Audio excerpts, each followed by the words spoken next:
Bom dia, senhores, ou boa tarde, dependendo do horário que estejam assistindo a este vídeo. Então hoje nós vamos tirar um tempo aqui para discutir sobre alguns exercícios, né, algumas questões das listas que foram considerados relevantes, ok?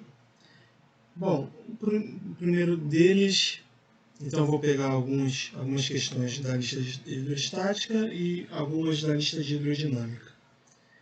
O primeiro deles, então, é a questão 1 da lista de hidrostática. Essa questão ela diz assim: considere um recipiente com volume igual a V0 e peso próprio igual a P, flutuando em água doce. Certo? Então vamos aqui para o quadro branco. Então você tem água, certo? E um recipiente, vamos dizer que ele esteja mais ou menos nessa posição. Então, um recipiente aqui.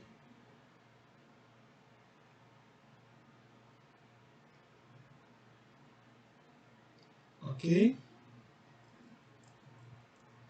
Esse recipiente, então, ele tem volume V0, ou seja, o volume dele vazio, certo?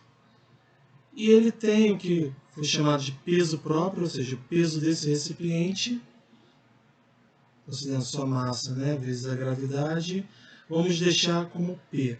O que isso significa? Que eu não atribuí nenhum valor, nem ao volume, nem ao peso. O que eu estou considerando, então, é uma quantidade, vamos colocar assim, literal, né? P representa o peso e V0 o volume desse recipiente.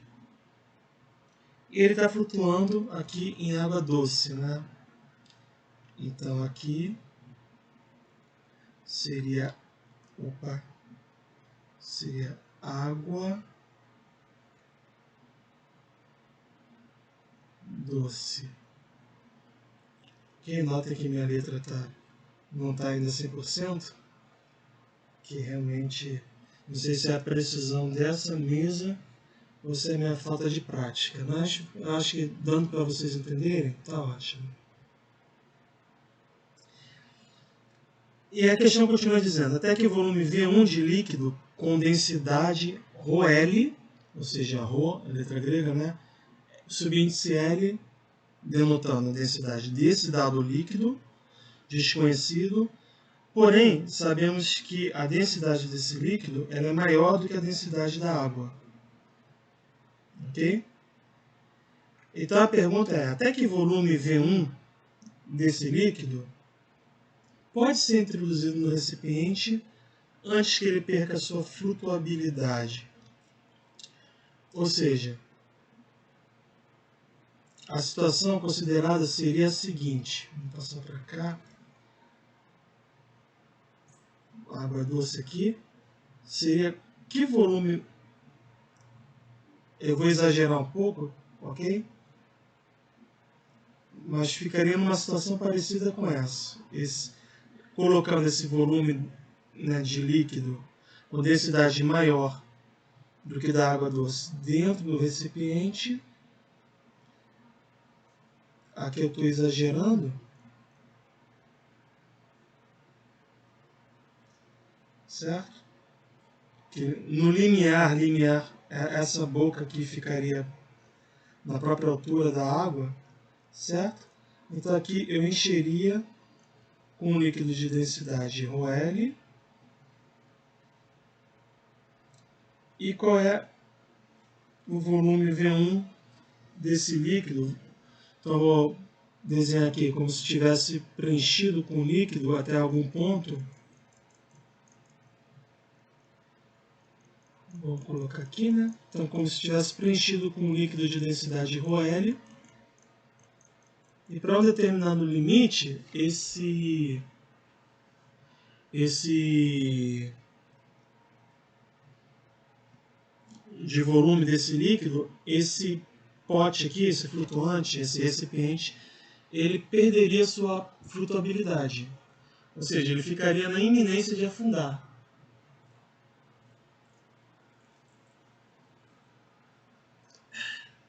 Ok?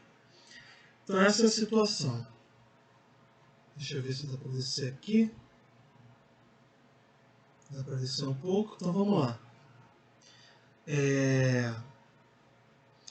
Matematicamente, qual é a condição que tem que ser satisfeita? Antes de falar da matemática, vamos falar sobre o conceito. Bom, o conceito é o seguinte. Esse recipiente vazio, ele tem um dado peso, né? E um dado volume, certo?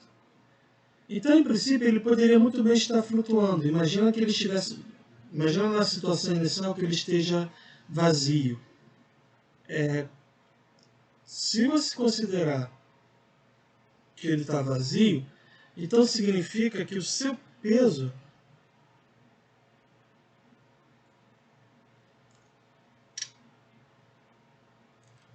desculpem.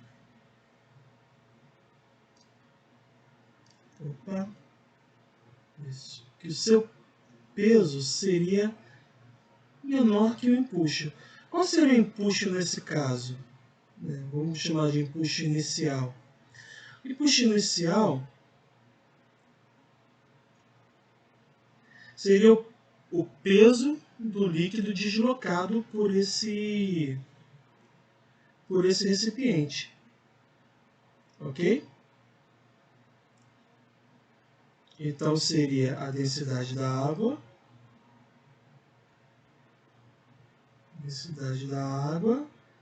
Vezes o volume deslocado, vamos colocar um V' aqui. V', né? E G. Esse, então, seria o empuxo inicial. Esse volume V' não necessariamente é o volume total do recipiente. É o volume que está aqui submerso. Certo? Então, em princípio, podemos considerar que V' é menor do que V0 e esse recipiente está flutuando. Ok? E ele consegue flutuar, aí nós teríamos que, no fundo, ter informações sobre esse peso. Seria a sua densidade, vamos chamar de ρr, de recipiente, vezes o volume? Não, porque é como funciona um flutuante, um barco, né? Não é vezes esse volume total, mas seria vezes o volume dessa chapa aqui, vamos chamar assim, dessa chapa de um dado material, que vamos chamar de, para não ficar igual a nenhuma, vamos chamar de Vzinho, tá? Vzinho. Vzinho vezes a gravidade. Esse seria, digamos assim, isso não foi dado, tá? Na questão, mas em termos dessas grandezas que nós gostamos de trabalhar, como densidade e volume, ficaria assim. Esse seria o peso próprio desse recipiente. O que isso quer dizer? Que esse Vzinho da chapa que o forma é muito menor, porque é dado por essa casca aqui, em volta desse recipiente, nessa casca de algum material com essa densidade, mas esse Vzinho é muito menor do que o volume aqui dentro, que está cheio de ar, em princípio, né, do que V0. De tal forma que a gente pode, enfim, pode dizer com praticamente toda a certeza do mundo que esse peso vai ser menor do que esse empuxo, porque o que é levado em consideração aqui no empuxo não é esse volume aqui dessa chapa que forma esse recipiente. Mas isso é uma informação muito importante, né? Porque isso diz muito sobre a flutuabilidade de uma embarcação. Que a embarcação pode ser feita de aço, de qualquer material com densidade maior do que a densidade da água. Porém, quando você multiplica pelo volume da casca, do casco, vamos colocar assim, sem trocadilhos, você vê que, comparado com a densidade que ele desloca de água, isso aqui então, deixa eu apagar aqui para desenhar melhor. Isso aqui então é menor, provavelmente, do que o empuxo. V deslocado vezes G. V deslocado, por outro lado, é tudo isso aqui que está submerso em água. Ok, senhores? Então essa é uma primeira discussão. Aqui a gente, na verdade, o gabarito está lá já está na plataforma. O que eu estou querendo fazer aqui é uma pegada um pouco diferente, é tentar discutir alguns aspectos com os senhores, tá? Bom, então vamos lá. Então, se ignorar isso tudo aqui, né, considerar isso tudo fixo e só chamar de P, o que eu teria?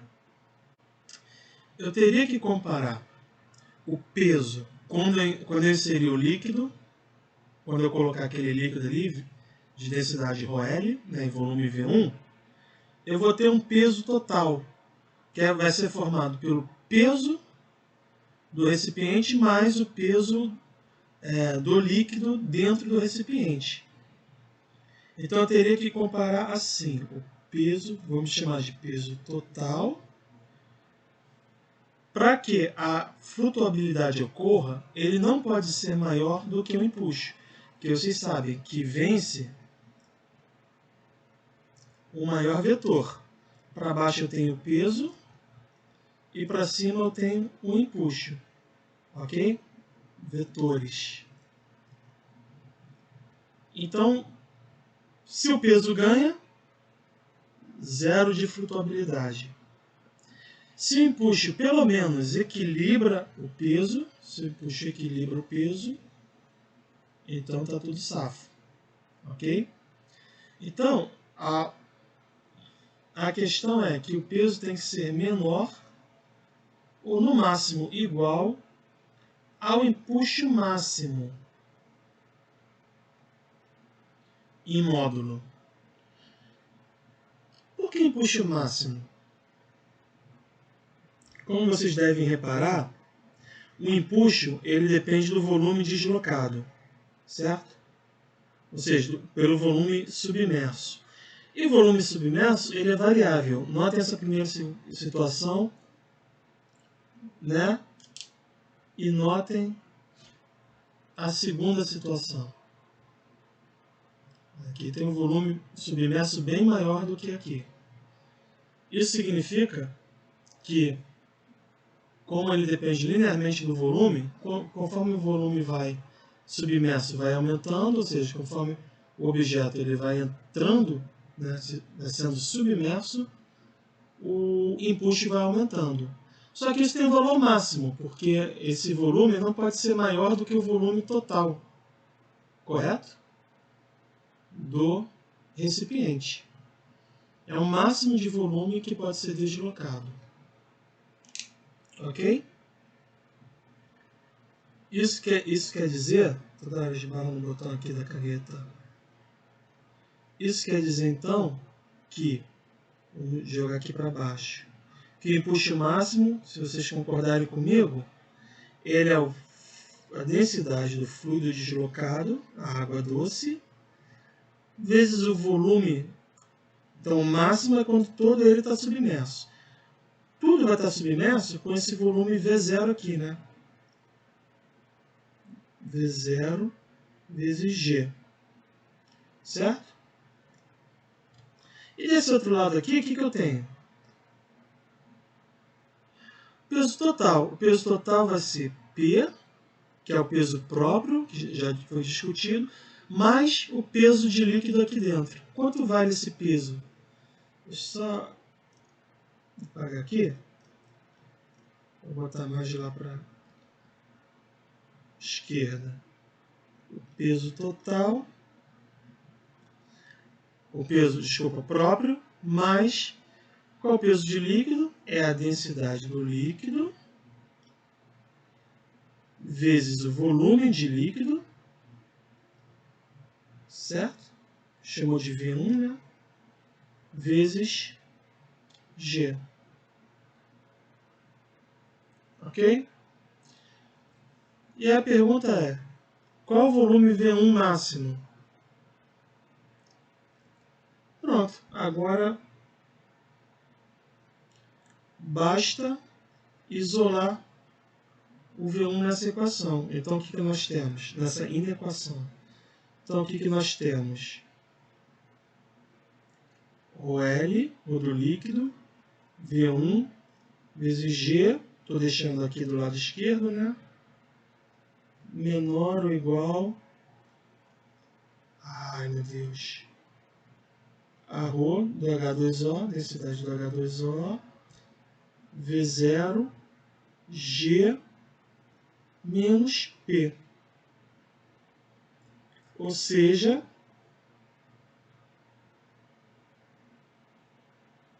isolando V1, V1 tem que ser menor ou igual a, vou abrir um parênteses aqui, ρ da água, V0, G menos P dividido pela densidade do líquido, vezes a gravidade, obviamente. Então essa é a nossa resposta. Ok, senhores?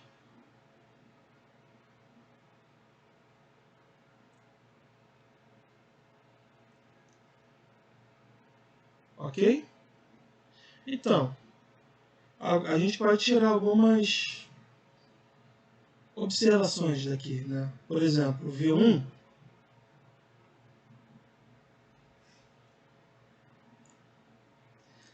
o V1 máximo, então esse aqui seria o V1 máximo, ele tem que satisfazer essa condição, certo? Então você pode calcular, existem meios de calcular qual o volume de um casco. Vamos imaginar que isso aqui seja um casco de um navio.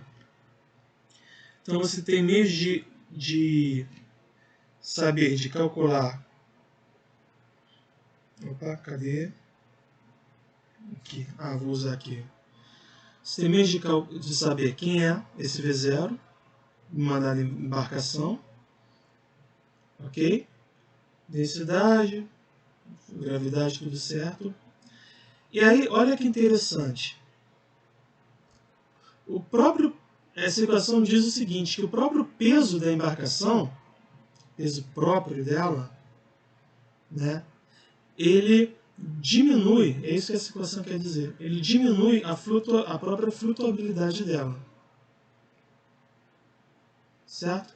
Porque, notem que eu tenho um valor aqui de empuxo, devido ao empuxo, certo? Mas esse valor não é só do empuxo, ele tem que ser subtraído do peso próprio.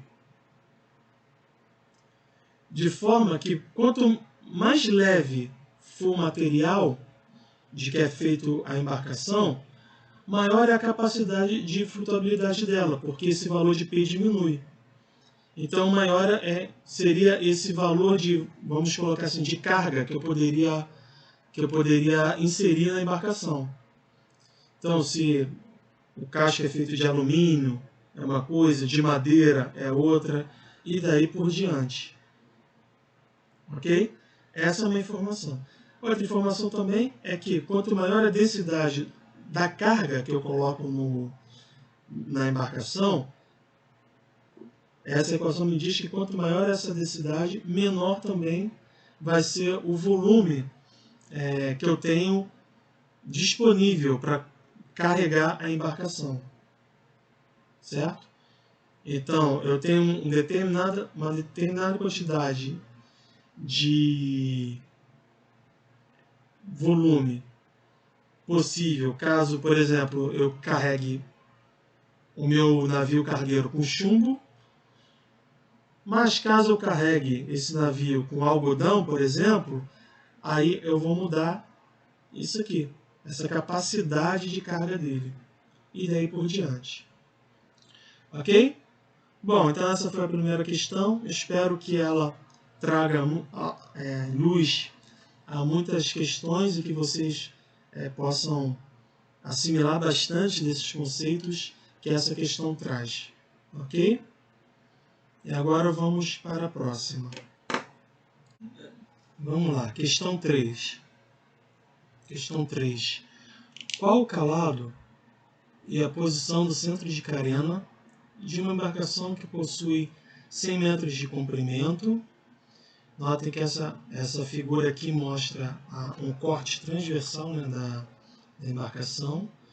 Então, o comprimento está entrando na tela do computador, do celular. 100 metros de comprimento, deslocamento de 7.000 toneladas e seção transversal uniforme, conforme mostra a figura abaixo. Ok, senhores? Então, basicamente, a pergunta é sobre o calado e a posição do centro de carena. A forma seria essa, mais ou menos. Imagina que eu tenho aqui.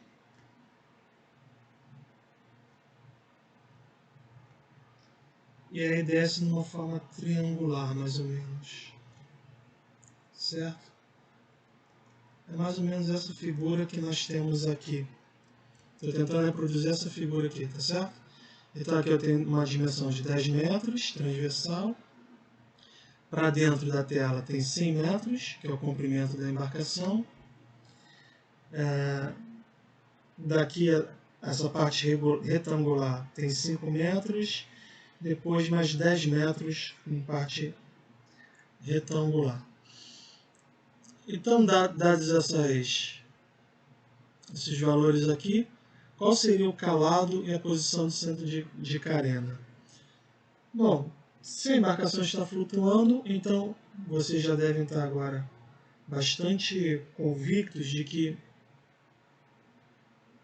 uma condição está sendo satisfeita. Certo? Peso igual ao empuxo. O peso ele é dado pelo deslocamento, certo? Vezes a gravidade.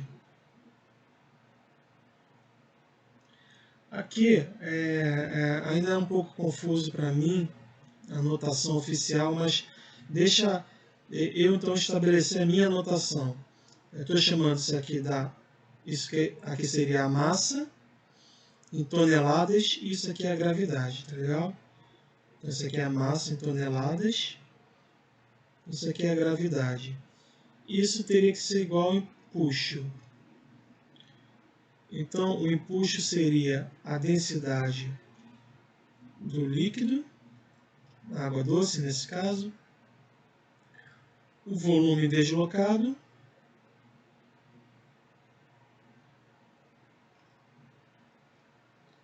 vezes a gravidade. Então, teria essa relação aqui. Ok? Vamos considerar a densidade da água doce como sendo 1 tonelada por metro cúbico. 1 tonelada por metro cúbico. Então, pelos dados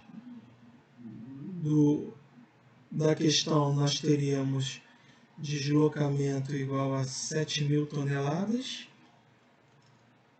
Certo? Isso aqui de ρ. Ele diz também que o comprimento, vamos chamar o comprimento C, é 100 metros. Ok, então nós temos esses dados aqui. Pronto. Quem seria o volume deslocado? Então, a gente não sabe ao certo, dado esse deslocamento e essa geometria, a gente não sabe ao certo o volume deslocado. Vamos então considerar, né, que o mar está por aqui, sem saber mais ou menos qual é o volume deslocado. Mas isso a gente pode determinar. Agora, lembre-se que o volume deslocado, vou deixar aqui a linha,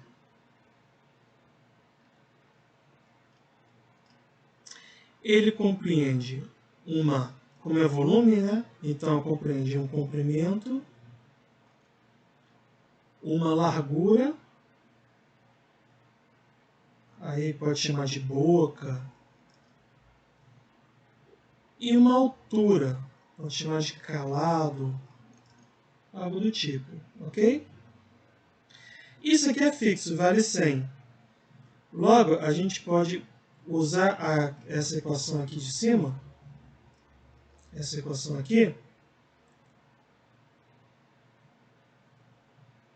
e isolar esses dois componentes aqui do volume, a boca ou largura, vezes a altura. Então, isso aqui vai ser, isso está tirado daqui, né? Então, isso aqui vai ser o quê? Substituo aqui, passo isso aqui para baixo, então isso aqui seria, se vocês estiverem acompanhando o meu raciocínio, isso aqui seria peso dividido, aí eu vou passar também o comprimento, né? Então seria o comprimento vezes a densidade da água vezes a gravidade. Ok?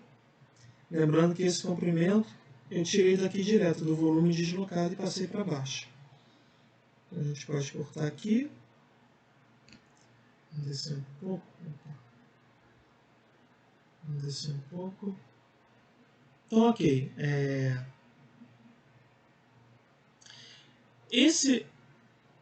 E por que isso? Porque esse comprimento, ele, ao longo de toda a parte submersa, né, ele já entra em jogo.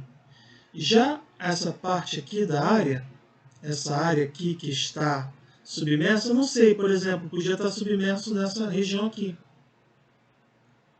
Deixa eu pegar aqui, ó. Podia estar submerso sim, por que não? Não podia? Podia estar submerso sim. E daí por diante, eu não sei. Agora, eu sei que, seja qual for a porção que esteja submersa, ao longo do comprimento, essa parte submersa é constante, vale C. Ok?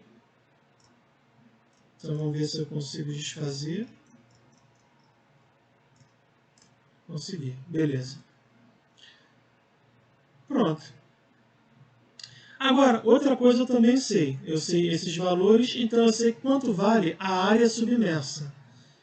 Então, vamos dizer que a área total submersa, seja lá que forma ela tenha, a área total submersa, que é igual a largura vezes a altura, essa área total submersa, ela vale isso sobre isso. Então, substituindo em valores,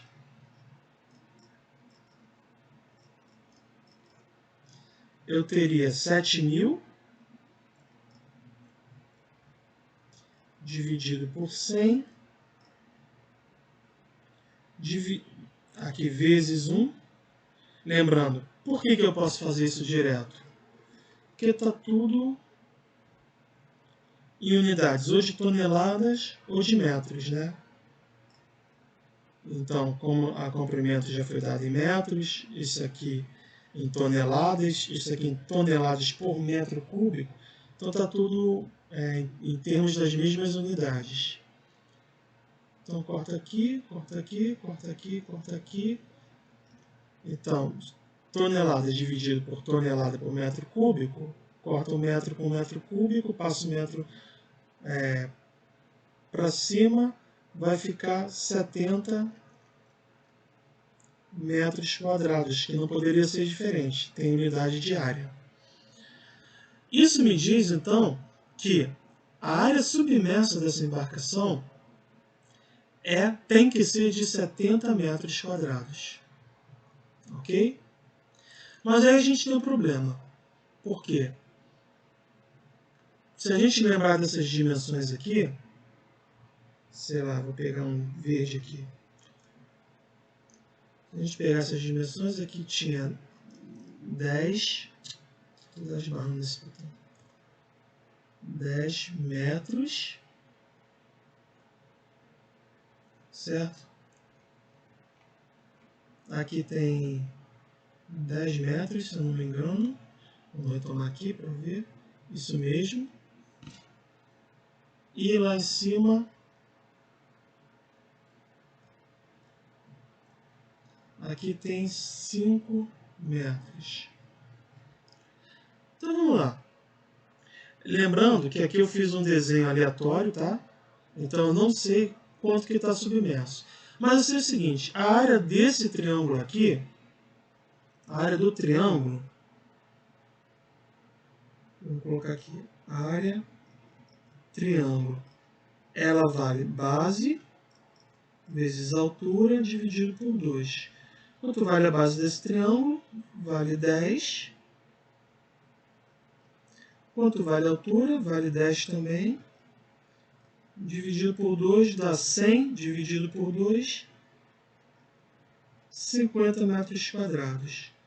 Então significa que se toda essa parte retangular aqui da embarcação, se toda essa parte retangular aqui estiver submersa, ela vai corresponder a uma área de 50 metros quadrados. Mas se vocês observarem, a área correspondente a esse deslocamento é maior, é de 70 metros. O que isso significa? Que eu preciso ter uma área total que dê esse valor aqui, de 70 metros quadrados. Então, obviamente, essa área total vai ser a área do triângulo mais a área do retângulo. Bom, se a área do triângulo já corresponde a 50, isso significa que a área do retângulo tem que ser, para chegar aos 70, tem que ser 20 metros quadrados. Tá legal, senhores?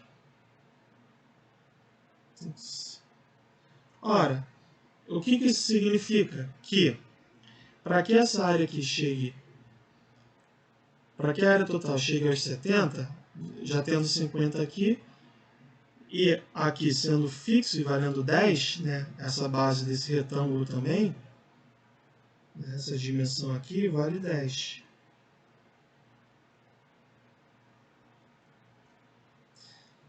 Então, para cá, eu teria que ter quanto para formar os 20 metros quadrados que faltaram para esse dado deslocamento aqui? Exatamente. A área desse retângulo tem que ser 2. 2 vezes 10 dá 20. Opa. Foi, peraí. Certo? Então, para que a área do retângulo seja 20, significa que a base vezes a altura tem que ser 20. Logo, a altura, como a base vale 10, a altura é 20 dividido por 10, igual a 2 metros. Então, o que eu teria? Eu teria, deixa de vermelho aqui, eu teria essa porção mais essa porção aqui submersa. Essa aqui valendo, deixa eu desenhar aqui, essa porção aqui valendo 2 e essa restante valendo os nossos 10, já que toda a parte triangular está submersa. Então, como isso aqui é a altura submersa, 10 mais 2 é a altura submersa, isso nada mais é do que o meu calado. Então, calado –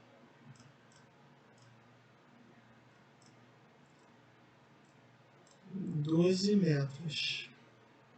Ok? Por fim, vamos calcular então o centro de empuxo, que seria uma espécie de centro de gravidade. Vamos colocar aqui a parte submersa, né? Embaixo da água. Tudo que está embaixo do azul, então, está submerso. O centro de empuxo seria uma espécie de centro de gravidade, só que agora devido ao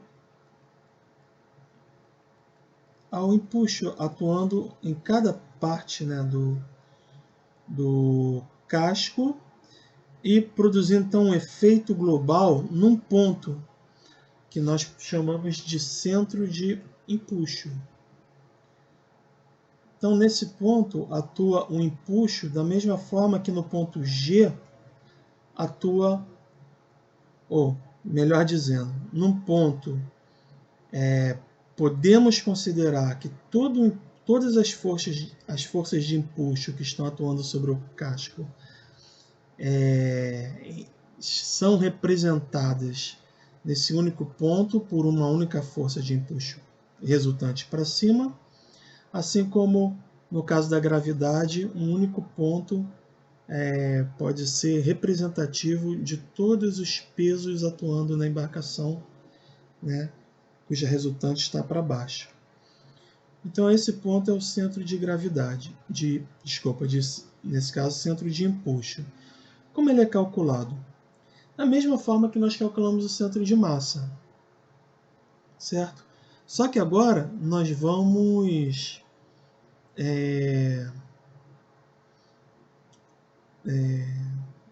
usar algumas dicas que eu falei para vocês no ano passado, em Física 1. Porque se vocês notarem, eu tenho dois formatos aqui, duas geometrias aqui, né, formando uma geometria composta. Eu tenho um retângulo de altura 2 e base 10 e um triângulo, né, de altura 10 e base 10. Então, como foi a dica que eu dei para vocês no ano passado? Sempre que você tiver esse tipo de situação, em vez de você calcular o centro de massa, né, que estamos calculando o centro de empuxo, mas cuja metodologia é igual. Em vez de você calcular o centro de massa da figura complicada, você calcula um centro de massa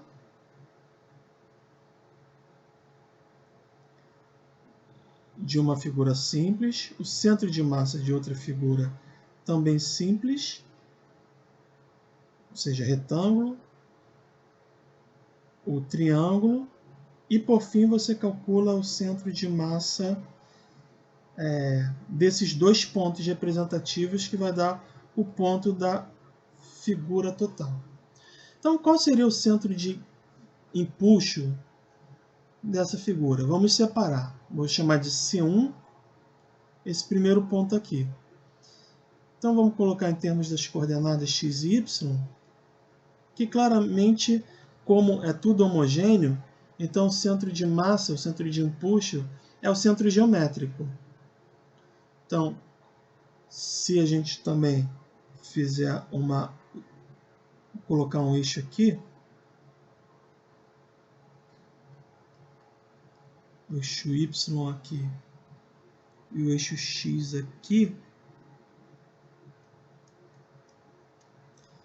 Então, vocês podem notar que a coordenada x desse ponto aqui, centro geométrico desse retângulo aqui, vai ser 10 mais 1. Né?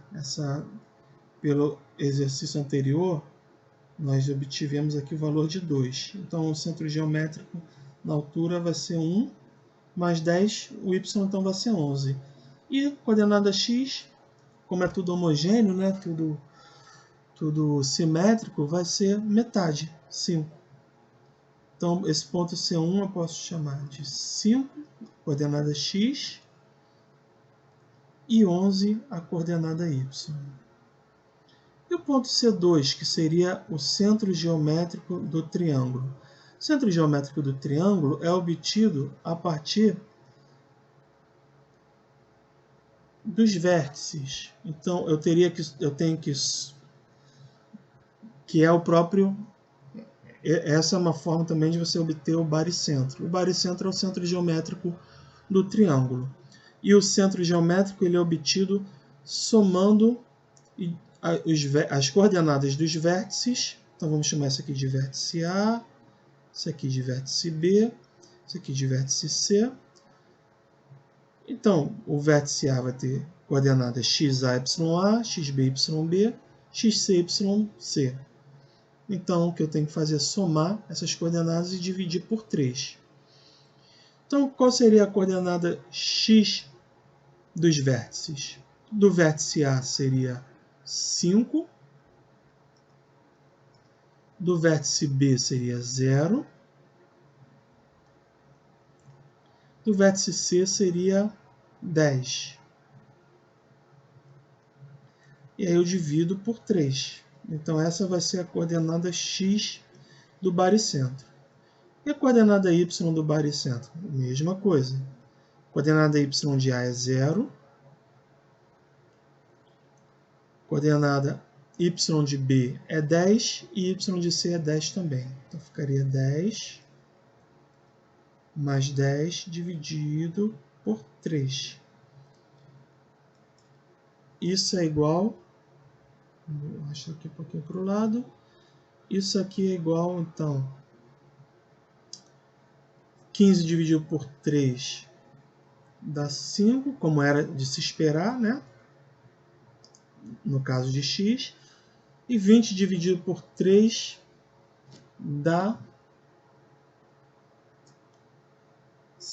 Vamos fazer a conta aqui. Acho que dá 6,7 aproximadamente.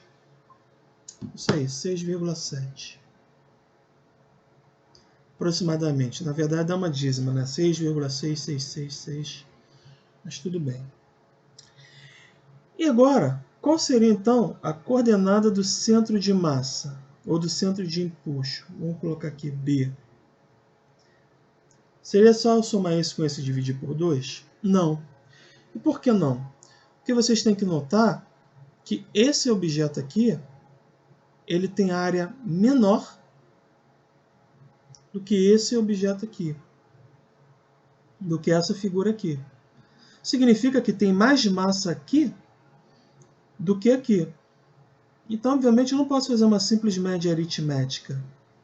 Eu tenho que fazer como no caso do centro de massa. Só que, mestre, vocês podem me perguntar, mestre, mas o senhor não deu a massa. Não tem importância. Como eles são feitos do mesmo material, você concorda comigo que a massa é proporcional à área deles? Reflitam sobre isso. A massa é proporcional à área. Então, eu posso simplesmente, em vez de botar massa, eu botar área. Então, esse aqui eu chamei de 1, esse aqui de 2. Então, ficaria assim, ó. B1 seria coordenada x, né? Então, vou botar aqui entre parênteses. Seria A1 vezes x1 mais A2 vezes x2 dividido por A1 mais A2, onde A1 é a área do retângulo e A2 é a área do triângulo, ok? Isso aqui se chama média ponderada. Igualmente no que tange a coordenada y.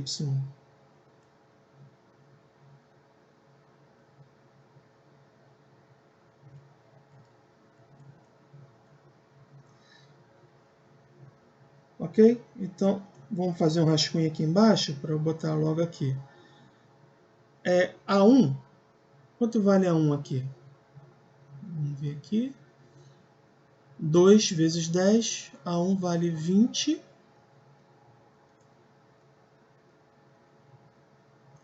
Vou botar aqui a área só por preciosismo. E A2? Base vezes altura, dividido por 2. 10 vezes 10, 100, dividido por 2, 50.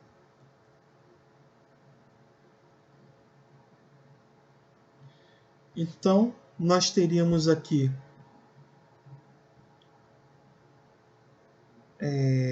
no caso da coordenada x, 20 vezes 5 mais 50 vezes 5.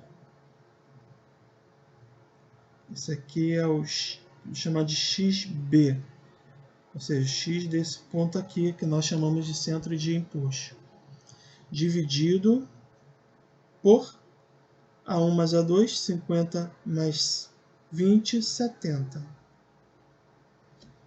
Vamos fazer a conta aqui. Estou com a calculadora na mão.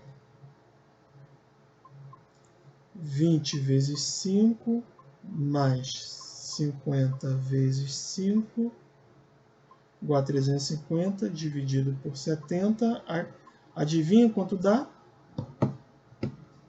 Não, como não podia ser diferente, né? Na coordenada x dá 5.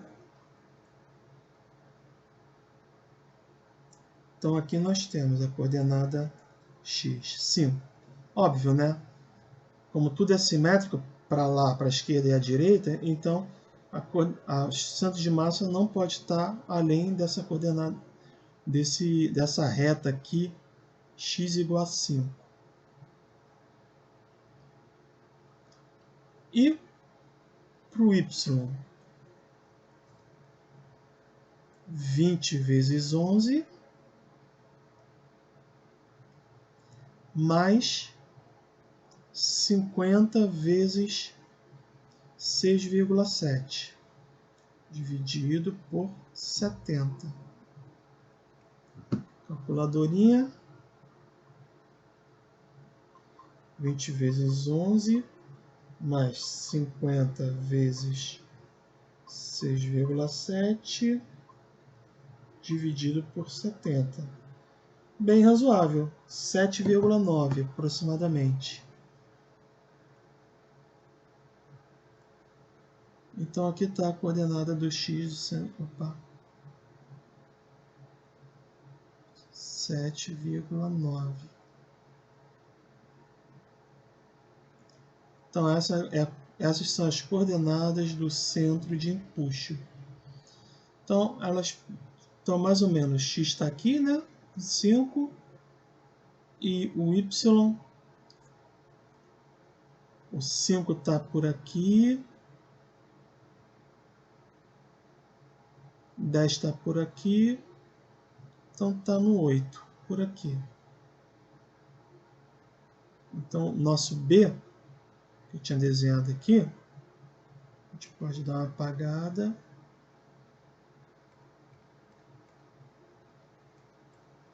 Centro de empuxo, então, está por aqui. Ok, senhores? Então é isso. Vamos à próxima questão.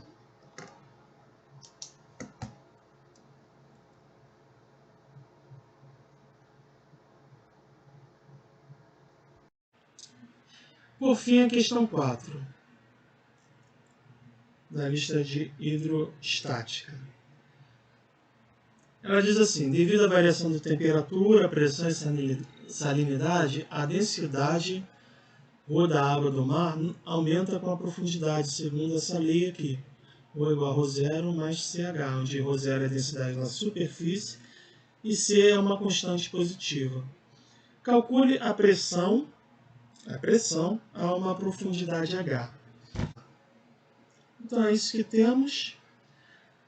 Vamos ter que agora recuperar. Deixa eu só limpar aqui. Vamos limpar aqui a tela. Pronto. Então, a lei de Stevin, no formato, digamos assim, diferencial, ela diz que a pressão, vamos chamar de P, a variação da pressão em relação a uma profundidade qualquer, ela é proporcional à densidade, que nesse caso não é mais constante. Aqui eu faço uma pausa para solicitar ou sugerir aos senhores que considerem ρ constante e resolvam essa mesma equação diferencial para vocês observarem que a lei de Stevin ela é retomada, né? a partir do momento que você considera a densidade da água constante. Ela é recuperada. Então, eu deixo isso como tarefa para os senhores. Então, vamos lá. Então, ρ vezes G.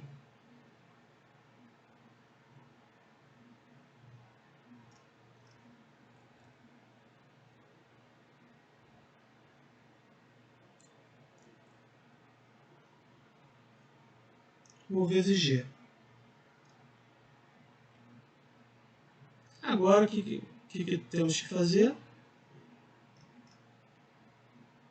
Resolver essa equação diferencial. Essa é uma equação diferencial de primeira ordem, né? Você resolve integrando, passando o dz para o lado direito, e integrando dos dois lados. Então, aqui eu teria que integrar de um lado, de um valor de pressão inicial até a pressão a uma altura Z, ou uma altura H. Passei o dz para o outro lado e vou integrar. Então, quais são os limites de integração? Primeiro vamos colocar aqui.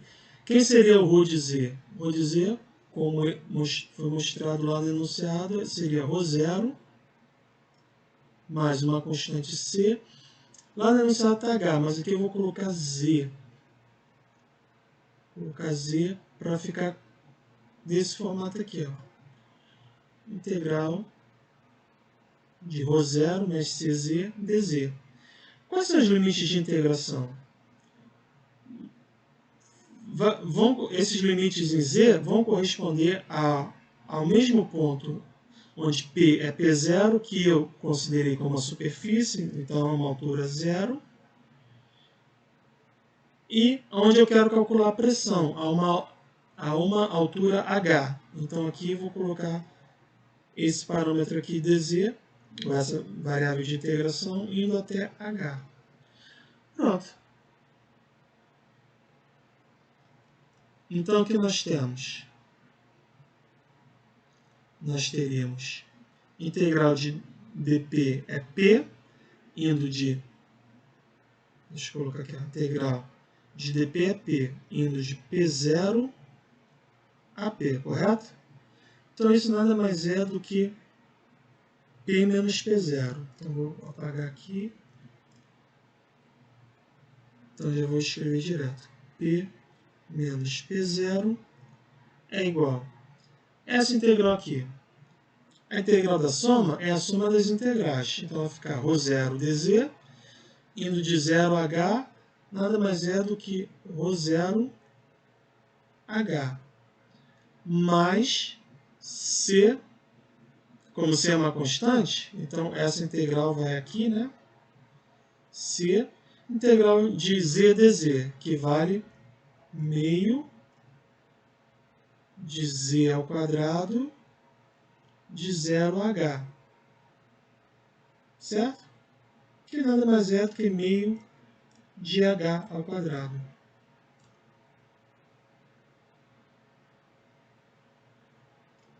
Meio de h ao quadrado.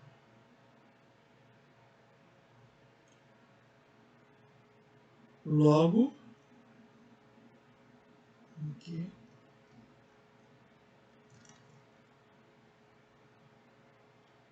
P de z, eu passo menos P0 para lá, né? Seria P0 mais ρ0h, notem essa expressão aqui, mais meio de c h ao quadrado. E essa é a nossa resposta. Agora, notem aqui, se ρ não variasse dessa forma, essa constante seria 0, ok? Se ρ não variasse, esse ρ seria igual a ρ0, igual a uma constante, certo? Não teria esse termo aqui. Então, eu repararia como nós consideramos, no primeiro momento, a lei de Stevin. P é igual a P0 mais ρ, G. Ah, desculpem, tem um G aqui. Bem que eu notei que estava esquisito, né? Tem um G aqui.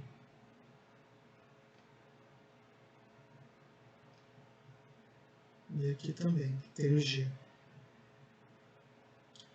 Então, para ficar bonitinho, igual a ρ0, GH, lei de Stevin, mais meio de C, GH ao quadrado. E voilà. Ok? Obviamente, esse C, aliás, duas observações, né? Não só sobre o C, mas sobre esse comportamento que está no enunciado. Não necessariamente se comporta assim. A densidade não se comporta assim com a profundidade. Então, eu gostaria que vocês procurassem modelos, pesquisassem modelos de variação, se existirem, modelos de variação da densidade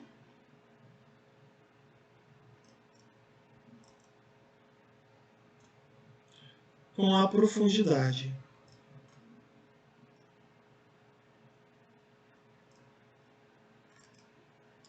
Profundidade.